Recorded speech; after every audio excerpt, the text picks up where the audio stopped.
Hi, in this video, I will show you how we can create and access Kubernetes service on AWS EKS cluster. Okay, so as you see in this picture, this is just a pictorial overview where we will be deploying an example application pods on our AWS EKS cluster. On top of those pod replicas, we will create a service and also we'll try to see the accessing those services with multiple options. Okay, so as you know that a Kubernetes service is an abstraction, logical abstraction layer for multiple pods. Okay, so in the sense multiple pods which are having same applications, if we group together, we will call that kind of grouping in Kubernetes world card as a service, and that service will carry an IP address, and also the pods which are underlying that service will also carry IP ranges. Okay, so in this video we'll just focus on completely on hands-on, like how you can create a service on the existing pods, or and how there are multi, and we also explore the multiple options to access the Kubernetes services. Okay, so in this demo, what I do is I will start from the scratch. All right. So here, to make the this demo very smooth, what I did is I have documented all the required commandlets to perform this demo in this form of this JSON file. I will call it as a command line file, and also I have a deployment file, and nothing but a deployment specification file. It contains a specifications to deploy an example Nginx pod on our EKS cluster. All right. So these are the two files which I will be, sharing at my repo, and the repo link will be shared in this video's description. Okay. All right. So if you are trying to, do these hands-on parallelly while you are watching this video, please do follow these command lines. Okay. All right. So with that note, we can directly jump to this demo. And also one more note, here are the prerequisites for this demo. First, you need to have your EKS cluster up and running fine. And here I have created my EKS cluster with using EKCTL tool. So that's the reason I have given this I have given these commandlets to create the EKS cluster in our AWS account. All right, so here I'm using the EKCTL tool. So these are the prerequisites, or these are the links which can help you to install the EKCTL utility in your system, and from there you can consume the EKCTL command lines. I have used this command to create my EKS cluster. All right, so and the EKS cluster is up and running fine in my AWS account. Let me show you that. So this is the EKS cluster which I have created just now with using this command. Okay, why I have created this one previously, in the sense it will take almost 30 minutes. To save the time, I have created this EKS cluster previously. All right, so now we will start everything from the scratch. So here I have opening the Windows PowerShell, and here I will set the context of my AWS account with using AWS CLI. So this is the AWS CLI command that you can run from your Windows PowerShell, or if you are running from the CMD, if you are using the Windows system. All right. So this is AWS configure is the AWS CLI command which can help us to set the context. So this is the access key ID, access key secret, and this is my reason, and this is the output. Okay. So this is how I set my context to my AWS account. All right. So let me check the context if it has been set by using this command. AWS STS get caller identity.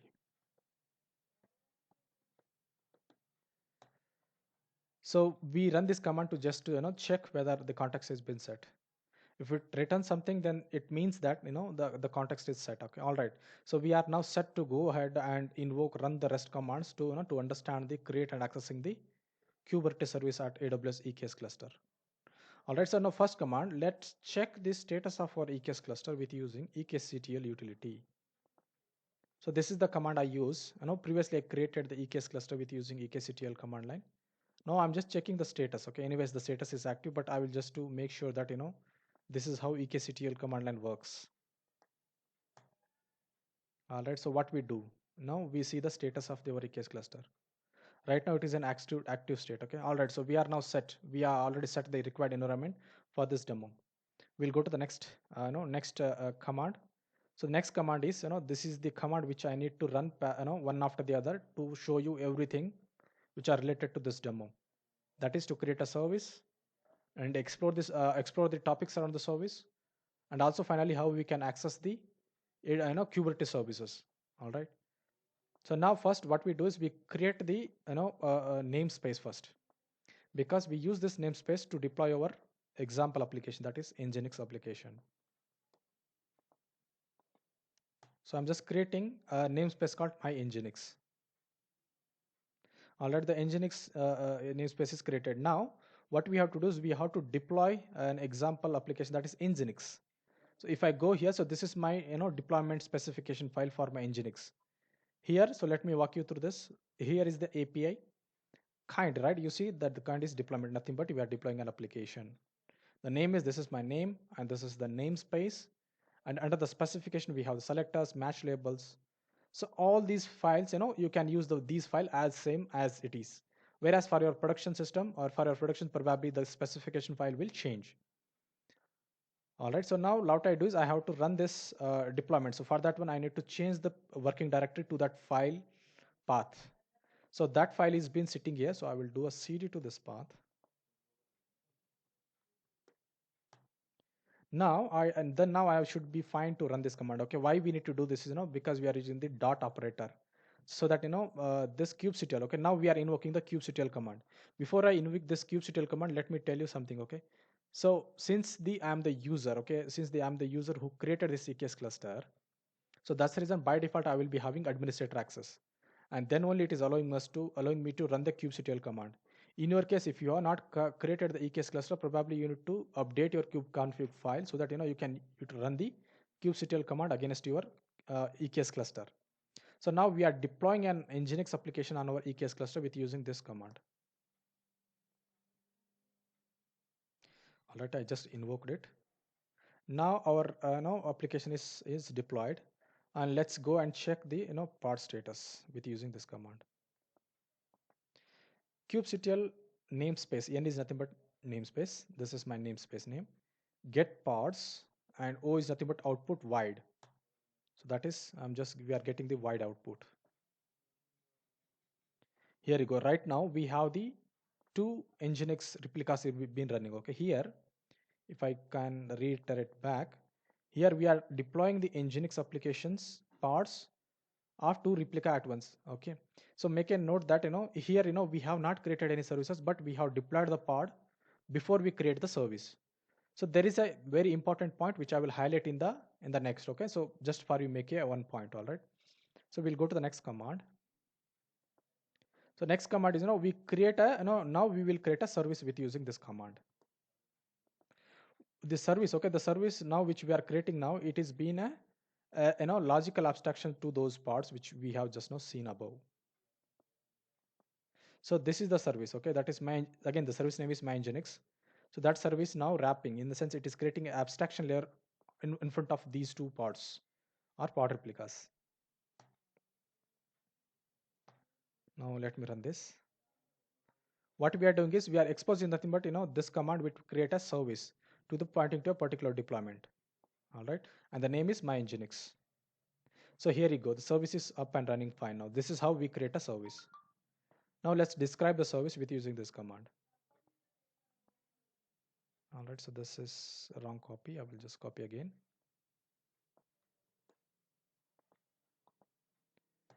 So what we are doing, we are now describing the services which we created above.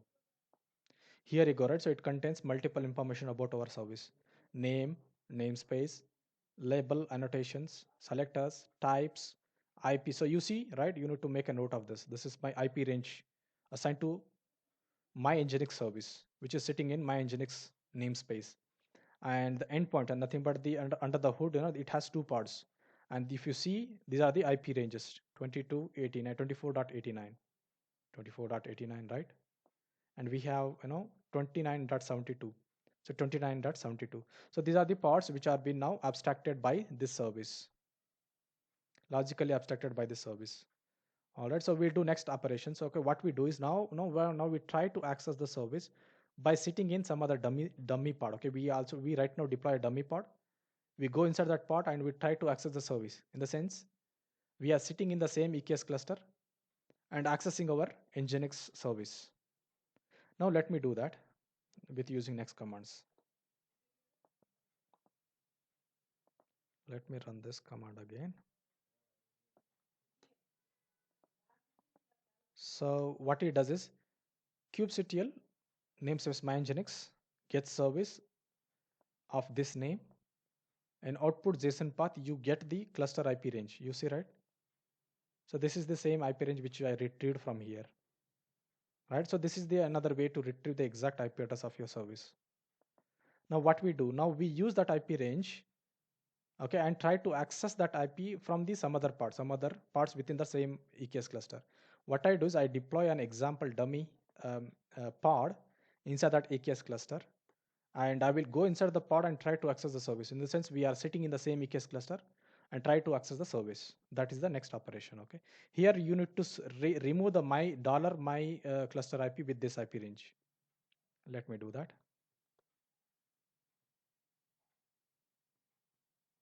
So I will remove this and put that IP range. Here you go. All right. So what we are doing is we are using the same my Nginx namespace. In that one, we are creating a server called load runner. All right. So where is the command? Okay. So here we are. Okay. So what we are doing, we are generating a load generator server, and making the environment variable equal to my cluster IP. Okay, inside that, and the image which we use to create the server is bizbox, and we are taking the bin/sh, which is nothing but we are taking the remote access to that. Okay, so let me check the host name, okay, so that you will understand what I am doing now. You see, I am now inside that load generator server.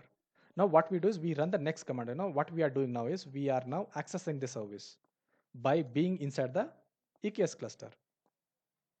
All right, so this is the activity which I'm trying to help. So here, my main motive is, to make you understand, like, how service runs and how service behaves within the EKS cluster, outside the EKS cluster. All right, so here we are just targeting inside the EKS cluster, okay? Whereas for the outside the EKS cluster, probably I will create a separate videos. That is in terms of exposing the service and all, yeah? So now let me do this. We need to remove that dollar, okay? Because here I'm not using any dollars. Here I'm just copying the hard. I'm just using the hard values. So what we are doing, right? So if you see the command, wget is a Linux command to check the service. So here our service is been exposed with this, IP4 address, that is 10.100.72.64. Now we are querying that IP range, and so that we can get us some response from the service. Let's see if we get, here you go, right? It has responded, right? You see, welcome to the Nginx. So that is an HTML page has been retrieved. Nothing but our service is up and running fine within the EKS cluster. Okay, that is how we can access this service within the EKS cluster. So now let me exit out of this, and we go to the next one. Okay, next one I will focus on. There are two more terms here. We will try to we will see the different modes of accessing the service, either using the environmental variable or with using the DNS service. Okay, as you might be knowing that by default Kubernetes provides a DNS service, which we will explore now. All right. First one, we will focus on environmental variable. Okay, so what is environmental variable? When you run a pod, when a pod runs on a node, right? The kubelet, okay, kubelet is again a service within the Kubernetes nodes, and this kubelet adds a set of environmental variables for each service. For example, right now we deployed my Nginx service. By default, kubelet service will kubelet is an agent. Okay, so kubelet will automatically create a environmental, it will automatically create an environmental variable on that nodes. That is what we are now doing some experiment around that concepts. First one, let's see the parts. Okay, let's see the parts now again by running this command, and we'll do the next operation. All right, so here what we are doing, we are just getting the parts. Okay, as I explained earlier, we first created the pod and then we created the service. Okay, this makes some confusion. Okay, this makes some confusion to kubelet agent. Why? Because, and that is the reason where kubelet will forget to add, or kubelet may not be adding the environmental variable inside the nodes. Okay, that is what we are seeing now. Now let's see if we have our service related environmental variable. In this case, since we have created the pod before we created the service, so that's the reason we should not see any environmental variable pertaining to our service. That is what I'm trying to find you now. So let's inspect the environmental variable. Okay, so let me do this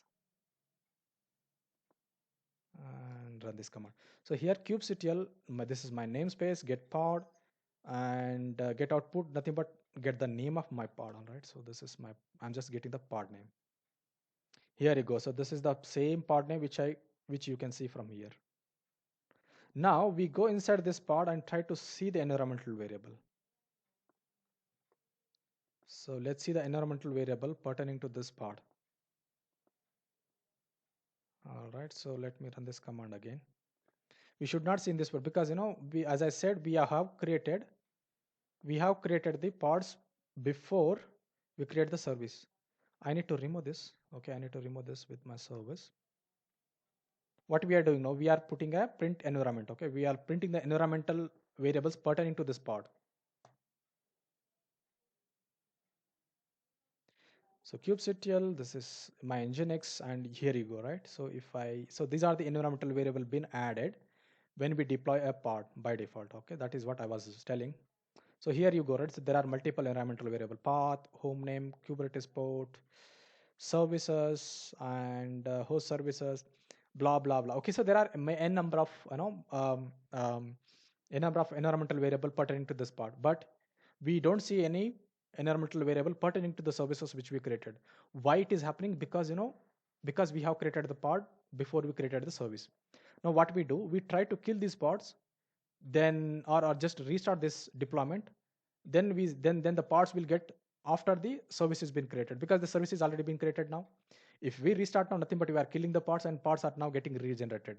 So once these parts are being regenerated, the part scheduler probably distributes this part across the nodes. Okay. So when it happens, when in this case, there are multiple advantages. Let's say if we deploy the pods using the replicas, probably the pods we might be sitting in the same nodes, or it may not be distributed across the nodes. So in that case, highly availability might get impacted. So there are multiple reasons. Probably you can explore more around this one. Okay. Now let's focus on this demo. What we are doing now. So to have our environmental variable, we have to restart our deployment. So let me do that with using this command. So let me copy this command quickly. So what we are doing, so this is my nginx namespace, roll out the restart to the deployment pointing to this my nginx deployment. All right, so here you go. The my nginx deployment is restarted. Let's know again, again we see the status of the pods, and then we explore the environmental variable. We should see, we should see our service related environmental variables. Here you go, right? So the pod name is been changed. Pods are been up and running very quickly. Now let's evaluate now. Okay, let's evaluate our the environmental variables of a pod. Let me get the pod name by running this command, and that is our pod name. Now we'll run this command and check the pods. Now check the pod environmental variables. Earlier we didn't see our service, right? So now let's see.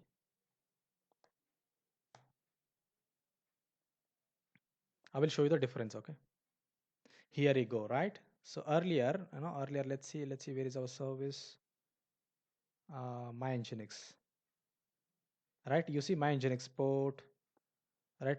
You see that there are no my nginx port and my nginx service port, right? Earlier we don't see that, right? We don't see any kind of my nginx. Now we have three environmental variable pertaining to my nginx port and service. All right. So that is what I mean. So this is how we can set the pod level environmental variable, something like this for our service. Now we will explore one more concept called, one more way of accessing the service called DNS. As I explained, by default, Kubernetes offers a DNS cluster add-on service that automatically assigns DNS names to the other services. All right. So for that one, what we have to do is we have to run some couple of commands, and I will just tell you to just brush up you with respect to the DNS service present in the Kubernetes. What we do now, right now, we can check if your DNS service up and running in our EKS cluster by running this command. So we can run this command and check the DNS service status. By default, when you create an EKS cluster, by default, you will have a DNS service running in your cluster. So that's what we are checking now, and it will be sitting in kube system. Right. So you see, right? So we have a service running there now. Now what we do is we try to, do, DNS. We check the DNS of our service with using next commands. Okay. So what we do is we do a curl and we try to check our service name, okay, because we have given in my nginx as a service name. So let me do this. Let me run this command again and show you the. What we do is we go inside a pod, and we go inside a pod within the EKS cluster, and we do a DNS to our service. and that should be, that should be responding. So that is the main motive of next commands. So what we are doing is kubectl my nginx curl. Okay, so this is the command I am running now. Here, we are just deploying a dummy a pod, and we are going inside the pod. Now we are querying we are checking the DNS of our service. Okay, that is the aim of this demo. If I can, select this command, so kubectl get service. So that was the service. So this is the command which we ran.